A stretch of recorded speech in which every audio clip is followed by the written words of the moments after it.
It's Monday, the 17th of July, 2023. Welcome to the Fast 5 Business News by Fear and Greed, where we give you the top 5 business stories you need to know in just 5 minutes. I'm Michael Thompson, and good morning, Sean Aylmer. Morning, Michael. Sean, 5 big stories in 5 minutes. Let's jump straight into story number 1. Treasurer Jim Chalmers has warned of some worrying signs in China's economy and broader global uncertainty, while at the same time talking up the attributes of incoming Reserve Bank Governor Michelle Bullock. The Treasurer said the global slowdown, including a recession in Europe, is having implications in Australia. Along with the impact of higher rates, Chalmers expects the local economy to slow considerably. China, which buys about $150 billion worth of goods from us each year, is very much a focus for the government, Chalmers said. He added that some of the developments in China are being monitored incredibly closely. Economic growth figures are due for release this week in the world's second largest economy. Yeah, the other big talking point, as I mentioned, for the Treasurer was the appointment of Michelle Bullock as the next Governor of the Reserve Bank. She'll take the job from Phil Lowe in September. There has been widespread support for Bullock along the lines of, if the government wants to get rid of Philip Lowe, then Michelle Bullock is a pretty good choice. There's been a lot of focus around her inclusivity as a manager. Yesterday, Chalmers said the decision to not renew Lowe's contract wasn't about one person, and he played up Bullock's fierce independence and the fact that she carries a lot of respect and regard. As I mentioned on Friday afternoon, Bullock is a Reserve Bank veteran, having spent almost all of her working life in the central bank. She was promoted to Deputy Governor a little over a year ago when the then Deputy Guy Debelle surprised everyone by resigning and moving to Fortescue. The outgoing Governor Phil Lowe said the decision was a first-rate appointment. Bullock said she was honoured. Just wonder whether right now is the most popular Michelle Bullock will ever be. Maybe if she cuts rates, though, people will like her more. Yeah, potentially, but still pretty good at the moment. Now, Sean, story number 2, the Fadden by-election on the Gold Coast over the weekend proved a solid victory for the Liberal National Party and really demonstrated Labor's struggles in the Sunshine State.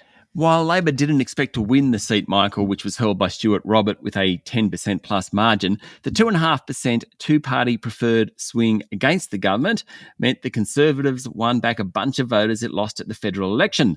Labor now holds just 5 of the 30 federal Queensland seats. Treasurer Jim Chalmers, the most senior Queensland Labor politician in Canberra, said the party needs to perform much better in the state. It's the first significant win for the coalition across the country since the Tasmanian election more than 2 years ago. Straight on to story number 3. Now, Coles has narrowed the gap with Woolworths, but Woolies is still winning, Sean, according to a major survey of consumer goods suppliers compiled by analysts at UBS.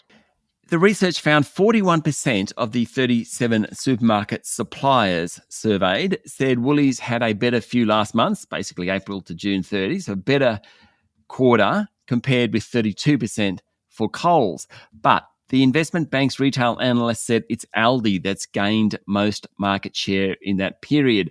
No supplier thought Metcash-owned IGA had increased its market share. According to UBS, Aldi's increasing market share is reflective of the higher cost of living and because it had lost significant share during the COVID-19 pandemic. This is an interesting one, Sean. Story number 4. The Victorian government yesterday announced law changes forcing gaming machines to shut between 4 a.m. and 10 a.m, but Crown Melbourne did receive a carve-out. Premier Daniel Andrews said the machines cause terrible harm and the rules are designed to reduce the damage. All 30,000 electronic gaming machines in Victoria will have mandatory pre-commitment limits and carded play, with load limits reduced from $1,000 to $100. New machines will also be forced to have a spin rate of 3 seconds per game, down from 2.1. Crown Melbourne will have mandated pre-commitment and carded play on its 2,700 pokies by the end of this year, but it won't be affected by the incoming restrictions on opening hours. Gamblers at the casino will need to prove their identity to get a card, set mandatory pre-commitment levels, which can't be reset for 24 hours, and then take 15-minute breaks after 3 hours of play.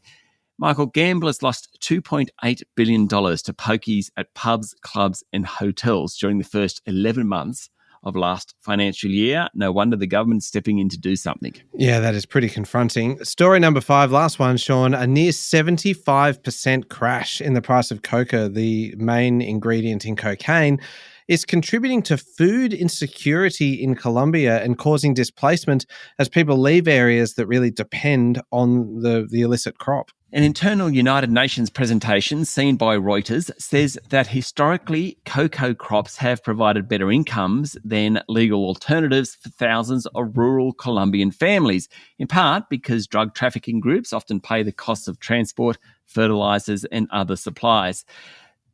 But now buyers are drying up. Oversupply of cocoa, including more productive plants and record crops, is contributing to the crash in prices, along with slow growth of trafficking routes and new cocoa cultivation in countries like Guatemala, Honduras, and Mexico.